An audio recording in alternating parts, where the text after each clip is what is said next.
Je suis profondément attristé de constater qu'aujourd'hui encore, de nombreuses personnes sont prises au piège par des enseignants ou des enseignements séduisants qui détournent du véritable évangile de Jésus-Christ.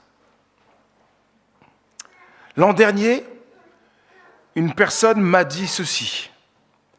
Manu, j'ai perdu une dizaine d'années en suivant de soi-disant leaders chrétiens qui, au lieu de servir Dieu, ont abusé de leur titre et manipulé les autres et moi-même. Depuis que je ne les suis plus, j'ai l'impression de revivre.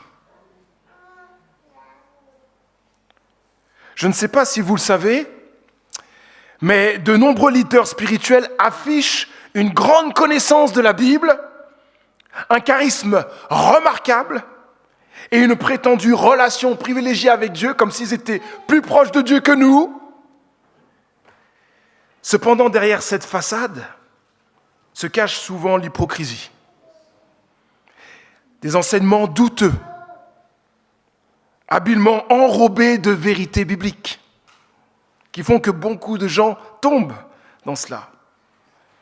Ces faux enseignements, bien déguisés, sont difficiles à discerner pour les chrétiens mal affermis qui ne connaissent pas bien la Bible. Ils peuvent ainsi être facilement manipulés. Il est triste de voir tant de personnes perdre des années à cause de mouvements, de soi-disant églises ou de sectes qui mélangent l'évangile de Jésus-Christ à des éléments non bibliques. Jésus plus quelque chose. Il manque toujours quelque chose. Il faut Jésus, mais avec plein d'autres choses.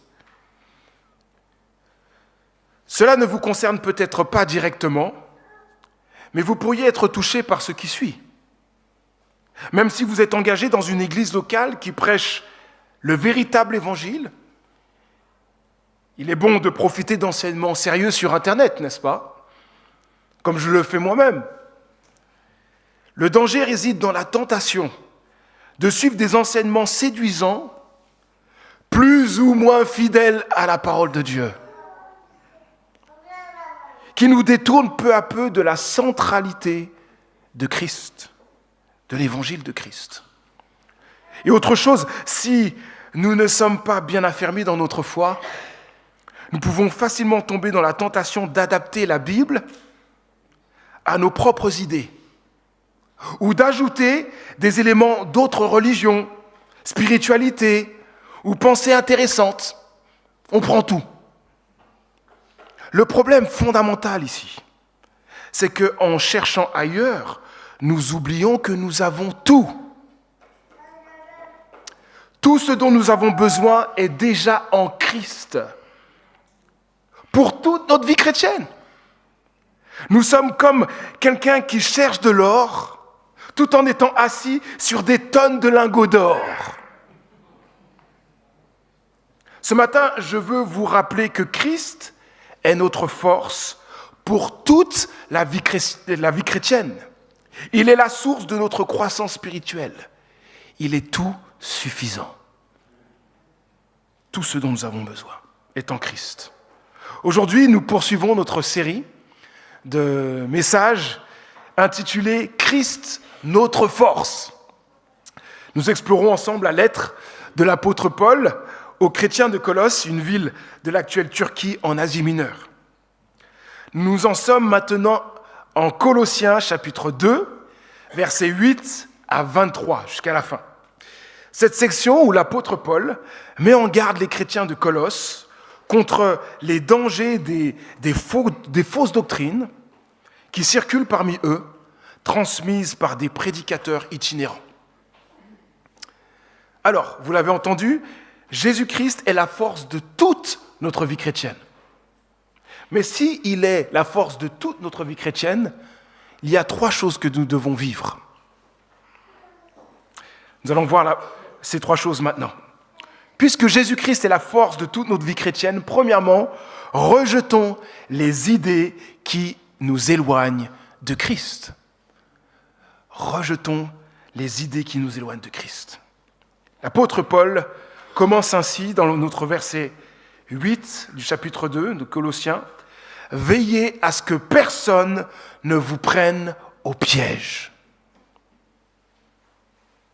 L'apôtre Paul, ici, met en garde les chrétiens de Colosse contre, je l'ai dit tout à l'heure, contre les pièges tendus par de faux enseignements.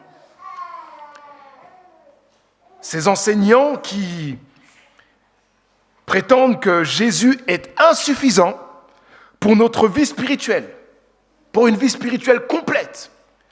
Et ils suggèrent qu'il est nécessaire de suivre des pratiques non bibliques pour devenir de meilleurs chrétiens, être plus bénis de Dieu, ou vivre des expériences spirituellement fortes, plus profondes.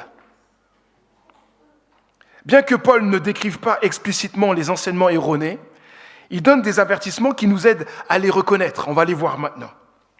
Selon ces faux enseignants, pour aller plus loin avec Dieu, il faut premièrement suivre les théories du moment.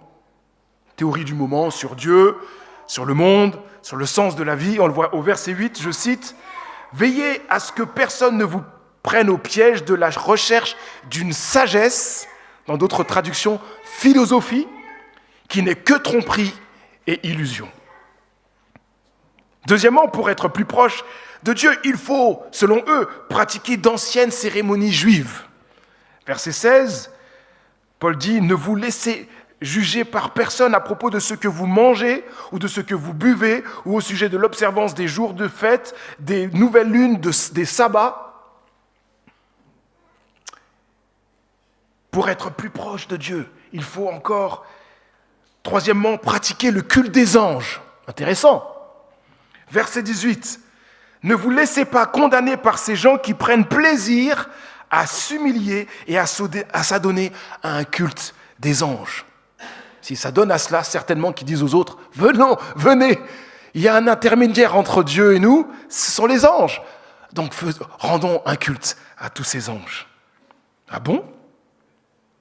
Quatrièmement, pour être plus proche de Dieu, il faut suivre leur vision et connaissance secrète. Verset 18, ils se livrent à leur vision, ils s'enflent d'orgueil sans raison, poussés par quoi ? Par leur pensée toute humaine. C'est ultra émotionnel et avec des choses très spirituelles, avec des visions. Cinquièmement, pour être plus proche de Dieu, il faut adopter des disciplines rigoureuses. Versets 20 à 21. L'apôtre Paul donc dit aux chrétiens, vous êtes morts avec Christ à tous ces principes élémentaires qui régissent la vie des gens de ce monde. Pourquoi alors, comme si votre vie appartenait encore à ce monde, vous laissez-vous imposer des règles du genre, ne prends pas ceci, ne mange pas cela, ne touche pas à cela. Plein de règles. Paul est clair au verset 18, les enseignements de ces enseignants de mensonges se fondent sur des traditions toutes humaines, sur les principes élémentaires qui régissent la vie des gens de ce monde, mais non sur Christ. Et verset 19, « Ils ne s'attachent pas à Christ, qui est le chef, la tête. » Mes amis, soyons sur nos gardes, nous aussi, comme Paul le dit aux chrétiens de Colosse. Ne soyons pas surpris lorsque l'évangile de Jésus-Christ est attaqué. Depuis que Jésus est venu sur terre, écoutez bien, depuis qu'il est venu sur terre, sa personne et son œuvre ont toujours été attaquées. Donc ne soyons pas surpris lorsque le monde autour de nous méprise Jésus, le remet en question, disent de lui qu'il n'a en fait jamais existé, ou qu'il n'est pas Dieu, ou qu'il n'est pas suffisant pour la vie spirituelle. Ne soyons pas surpris. Dans un sens, c'est normal. Écoutez ce que l'apôtre Paul dit dans 1 Corinthiens, chapitre 1, verset 18.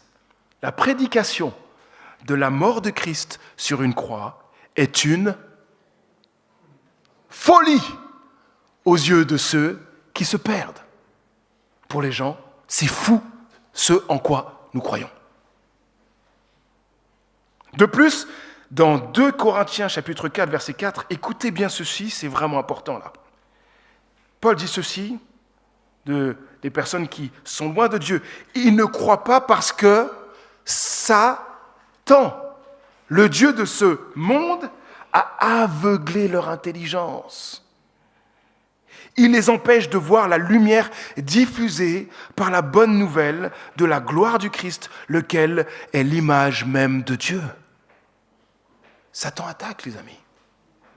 Les gens autour de nous ne perçoivent pas la beauté et la toute suffisance de Jésus-Christ.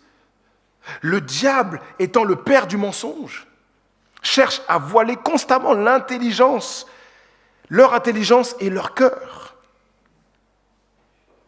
Ceux qui ne sont pas encore croyants sont dans ce combat spirituel. Satan cherche aussi à détruire la foi des croyants. Ceux qui ne croient pas encore ont vraiment besoin d'ouvrir leur cœur à Dieu, n'est-ce pas? Et de recevoir sa révélation pour connaître Jésus-Christ, mettre leur foi en lui, être transformés par lui et le suivre. Et nous, sachant cela, sachant le combat spirituel, que nos prières soient incessantes pour que leurs yeux s'ouvrent à la beauté du message de Jésus-Christ, afin qu'ils soient sauvés de la mort et appartiennent à Dieu pour l'éternité. Autre chose. Soyons vigilants concernant nos aspirations profondes. Concernant l'enseignement dangereux des faux enseignants, Paul dit ceci au verset 23. Écoutez bien ceci. Il conclut en disant, en fait, elles n'ont aucune valeur. Donc toutes ces choses qu'ils disent n'ont aucune valeur, sinon pour satisfaire des aspirations toutes humaines. Intéressant. Faisons attention à nos mauvais désirs, aux mauvais désirs de notre ancienne nature, pour nous qui sommes chrétiens, qui luttent en nous. Chercher à tout prix des choses qui satisferont nos aspirations profondes peut nous conduire dans de mauvaises directions. Nous conduire à prendre des décisions hâtives, sans réflexion, sans réfléchir, et à accepter des idées non bibliques et nuisibles pour notre foi. Veillons aussi à ne pas mélanger l'enseignement de Christ avec nos propres idées.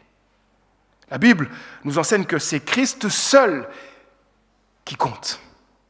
La vie spirituelle n'est pas Jésus-Christ plus nos propres idées sur tous les sujets de la vie. Ce n'est pas Jésus plus tels aspects d'une autre religion, spiritualité ou courant de pensée intéressant.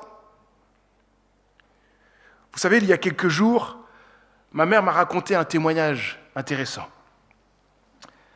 Un jour, mon frère a dit à ma mère, viens, on va voir une femme, une chrétienne, qui a vraiment besoin d'encouragement. C'était une femme qui passait vraiment un temps de détresse, presque de dépression. En arrivant chez elle, ma mère a vu de nombreuses idoles, statues, photos de saints, bougies allumées, porte-bonheur, etc. Plein de choses. Elle a alors dit à cette femme, « Tu me dis que tu ne vas pas bien. Mais tout ce que tu as chez toi n'est pas bon. Il faut que tu choisisses entre Jésus ou tout cela. Tu ne peux pas garder les deux ensemble. Tu dois faire un choix. Toutes ces pratiques ne peuvent rien t'apporter, alors que Jésus est suffisant. Lui seul peut t'aider. Pas besoin d'autre Dieu à côté. C'est en lui seul que tu dois mettre ta confiance. Après avoir donné ce conseil, mon frère et ma mère sont partis. Lorsque mon frère et ma mère sont rentrés chez eux, la femme a appelé mon frère en criant et en même temps avec des larmes de joie. Elle lui a dit « Oh là là, j'ai tout jeté. Et soudainement, je me suis senti libre. Je me sens tellement mieux. » Cette histoire illustre parfaitement ce que je suis en train de dire ici. Ne mélangeons pas Jésus avec d'autres pratiques ou croyances. Sachant que, pour cette dame en tout cas en particulier, elle a non seulement elle avait toutes ces pratiques, mais il y avait des oppositions spirituelles, des oppressions spirituelles qu'elle vivait.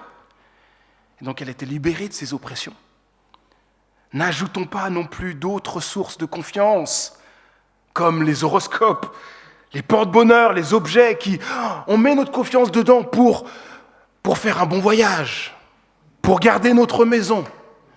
En qui mettons-nous notre confiance ? Nous ne pouvons pas choisir de mettre.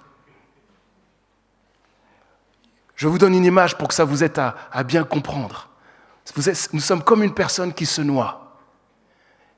Nous avons une petite branche qui nous aide à rester à la surface, mais à un moment donné, on va couler. Mais quelqu'un nous tend la main. Nous ne pouvons pas choisir les deux, les amis.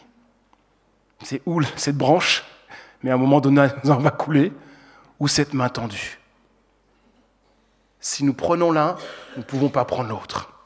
Si vous prenez Jésus, c'est que Jésus. Pas besoin de plus. Jésus est tout suffisant. Deuxièmement, puisque Jésus-Christ est la force de toute notre vie chrétienne, approchons-nous, ou plutôt approfondissons notre connaissance de Jésus. Face aux perturbations causées par les faux enseignants chez les chrétiens de Colosse, l'apôtre Paul insiste sur la personne de Christ, la centralité de Christ, la toute-suffisance de Christ. Et Paul dit aux chrétiens de Colosse, donc, plusieurs choses. Premièrement, en Christ, nous avons tout pour la vie chrétienne. Versets 9 à 10. Car c'est en lui, c'est dans son corps qu'habite toute la plénitude de ce qui est en Dieu. Et par votre union avec lui, vous êtes pleinement comblés. Car il est le chef de toute autorité et de toute puissance. Paul dit en fait ici aux chrétiens, vous cherchez à être davantage bénis par Dieu à travers des pratiques ou des règles. Mais en réalité, en Christ, vous avez déjà tout ce dont vous avez besoin. Il n'y a rien au-delà de ce qu'il vous offre déjà. Deuxième chose, en Christ, nous avons tout pour appartenir à Dieu. Nous avons tout pour appartenir à Dieu. Versets 11 à 13, l'apôtre Paul dit « C'est aussi dans l'union avec lui que vous avez été circoncis, non d'une circoncision opérée par les hommes, mais la circoncision que demande Christ et qui consiste à être dépouillé de ce qui fait l'homme livré à lui-même. » Vous avez été ensevelis avec Christ par le baptême et c'est aussi dans l'union avec lui que vous êtes ressuscités avec lui par la foi en la puissance de Dieu qu'il a ressuscité des morts. Et vous qui étiez morts à cause de vos fautes et parce que vous étiez incirconcis, Dieu vous a donné la vie avec Christ. Il nous a pardonné toutes nos fautes. Tout cela n'était que l'ombre des choses à venir. La réalité est en Christ. Versets 16 à 17, c'est pourquoi ne vous laissez juger par personne à propos de ce que vous mangez ou de ce que vous buvez ou au sujet des observances, de l'observance des jours de fête, des nouvelles lunes ou des sabbats.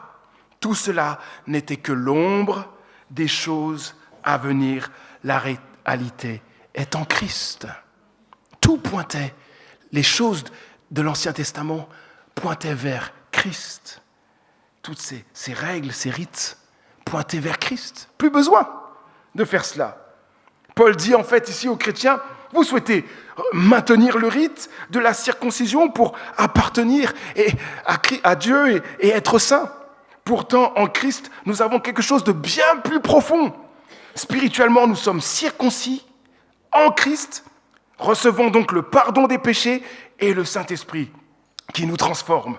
Le baptême est le symbole qui affirme publiquement que nous sommes morts avec Christ. Donc libérés de la puissance du péché, libérés de la puissance du mal sur nous et ressuscités avec lui, recevant ainsi une nouvelle vie. Énorme. Troisièmement, en Christ, nous avons tout pour être libérés du mal. Versets 14 et 15. Car il a annulé l'acte qui établissait nos manquements à l'égard des commandements. Oui, il l'a effacé, le clouant sur la croix. Là, il a désarmé toute autorité, tout pouvoir, les donnant publiquement en spectacle quand il les a traînés dans son cortège triomphal après sa victoire à la croix. Paul dit ici aux chrétiens, vous cherchez à apaiser votre conscience et éliminer votre culpabilité à travers des règles strictes. Mais Christ a annulé l'acte qui établissait nos manquements, le clouant sur la croix, et a triomphé publiquement sur toute autorité, tout pouvoir. En lui, nous sommes totalement pardonnés et Satan a été vaincu. Quatrièmement, en Christ, nous avons tout pour grandir spirituellement, pour grandir en maturité. Verset 19, c'est de lui que le corps, donc de lui Jésus, que le corps, l'Église, tout entier tire sa croissance comme Dieu le veut, grâce à la cohésion et à l'unité que lui apportent les articulations et les ligaments. Paul dit ici enfin aux chrétiens, vous voulez grandir spirituellement en mélangeant philosophie ancienne, pratiques religieuses strictes ou expériences compliquées. Cependant, c'est en Christ seul que l'Église peut réellement croître comme Dieu le désire. Christ est la source de toute croissance spirituelle et il fournit tout ce dont nous avons besoin pour une relation pleine avec Dieu. Mes amis, tout ce que Paul a dit jusqu'ici, montre combien les chrétiens de Colosse n'étaient pas encore bien affermis en Christ, n'avaient pas tout compris, saisi. Ils avaient encore besoin de continuer à grandir dans leur connaissance de Jésus, plutôt que de chercher ailleurs.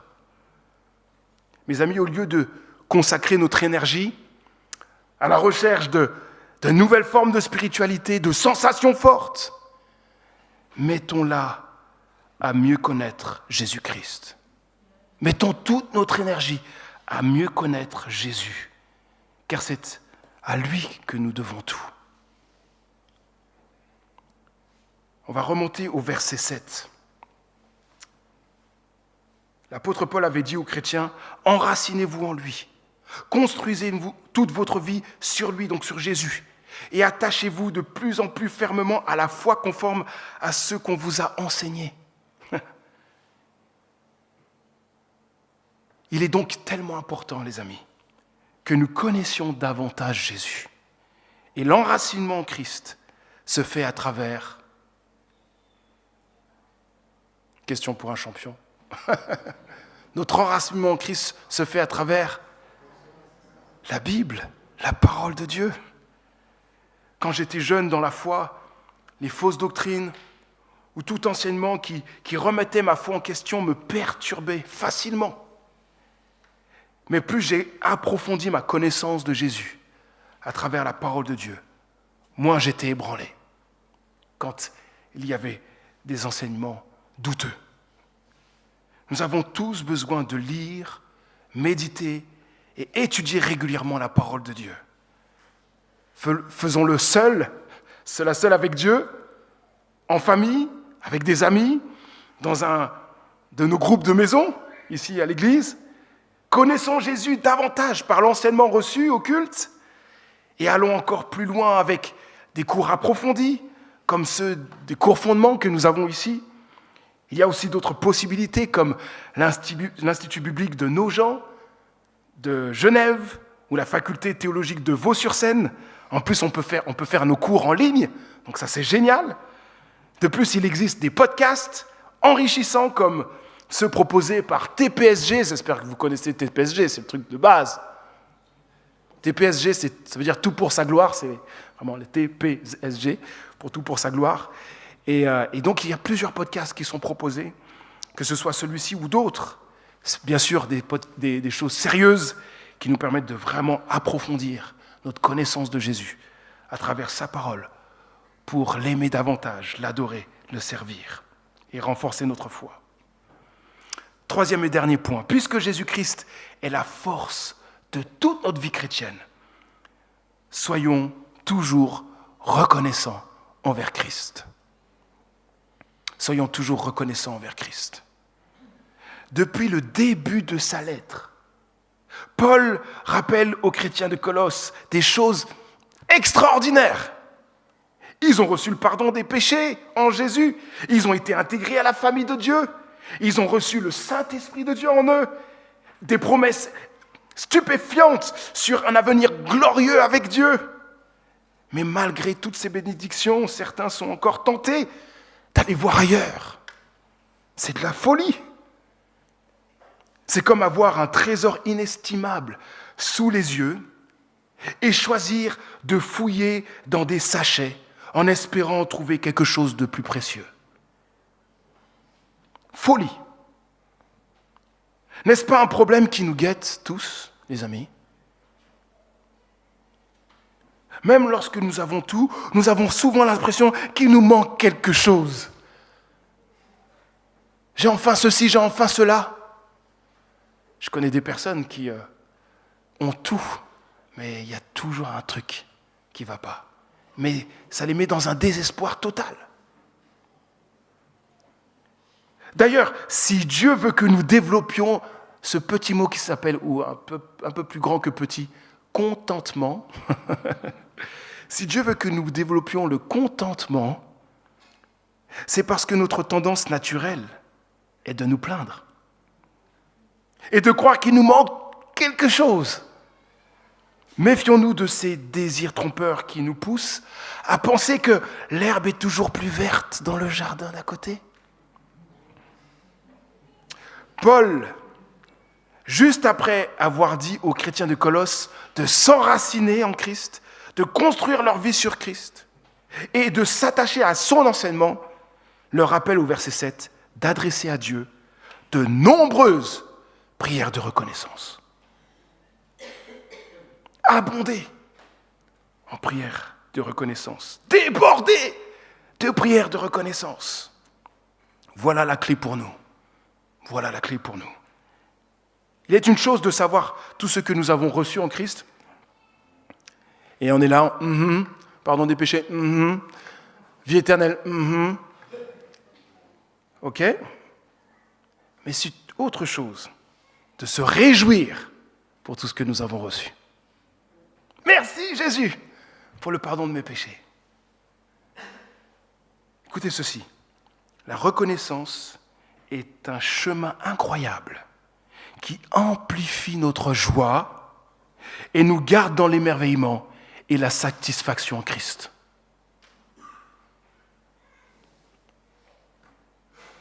Non ? Je redis, parce que vous n'êtes pas vraiment là. La reconnaissance est un chemin incroyable qui amplifie notre joie et nous garde dans l'émerveillement et la satisfaction en Christ. Amen. C'est énorme cela.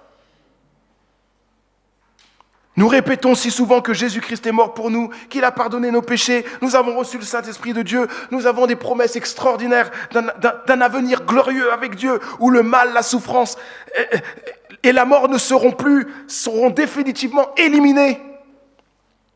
Ces bénédictions sont vraiment incroyables, les amis. On ne peut pas juste s'habituer à entendre cela. On doit tout le temps se poser et dire « Attends Manu, il faut me pincer parce que là, c'est un rêve ou quoi ? J'ai toutes ces bénédictions. Et qu'est-ce qui s'est passé pour qu'on ait toutes ces bénédictions ? Dieu lui-même, qui ne me doit rien, plutôt l'enfer, a donné sa vie sur une croix en Jésus. Il est mort pour moi, il a donné sa vie pour moi. Il m'aime de cet amour-là. Je ne peux pas m'habituer à ce message, les amis. Et je ne dois pas m'habituer à ce message. Ne laissons pas nos cœurs se refroidir face aux merveilles de Dieu. Continuons à nous émerveiller, à nous engager pleinement dans la louange, la reconnaissance. Explosons en louange et en reconnaissance, plutôt que de chercher ailleurs ce que nous avons déjà. Compte les bienfaits de Dieu. Mets-les tous devant tes yeux. Tu verras en adorant combien le nombre en est grand. Ça amplifie. Exprimer notre connaissance envers Dieu nous montre à quel point ces bénédictions sont vastes, comme un océan infini. Nous aurons besoin de l'éternité pour découvrir tous les trésors des bénédictions qui sont en Dieu. Car nous avons tout en lui, les amis. En fait, nous avons tout parce que nous avons Dieu lui-même. Qu'est-ce qui nous manque? Rien. Absolument rien. Je finis en nous rappelant ce que j'ai donné ce matin, puisque Jésus-Christ est la force de toute notre vie chrétienne. Rejetons les idées qui nous éloignent de Christ. Approfondissons notre connaissance de Christ et soyons toujours reconnaissants envers Christ. Je prie.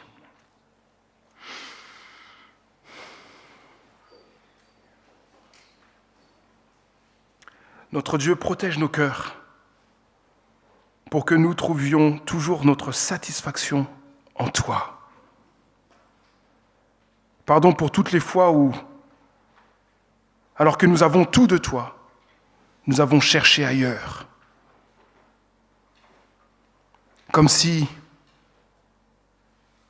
des idées ou une nouvelle pratique ou un nouveau prédicateur ou toute autre chose pourrait nous approcher, nous aider à nous approcher davantage de toi, alors que nous avons déjà tout en Christ. Garde-nous, Seigneur, vigilants face à tout enseignement contraire à ta parole, et aide-nous à rejeter toute idée qui nous éloignerait de Christ.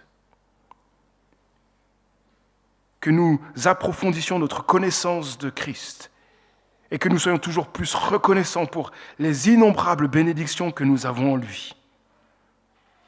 Merci, un immense merci, notre Dieu. Car en Jésus, nous avons tout. Il ne nous manque rien pour nous approcher toujours plus de toi, pour faire ta volonté, pour affronter les combats et tentations quotidiens, pour trouver la force pour vivre une vie transformée qui reflète de plus en plus Jésus. Nous avons tout. Alors continue, notre Dieu, à agir puissamment en nous pour que tu sois toujours plus glorifié, honoré par nos vies. Au nom de Jésus-Christ. Amen. Amen.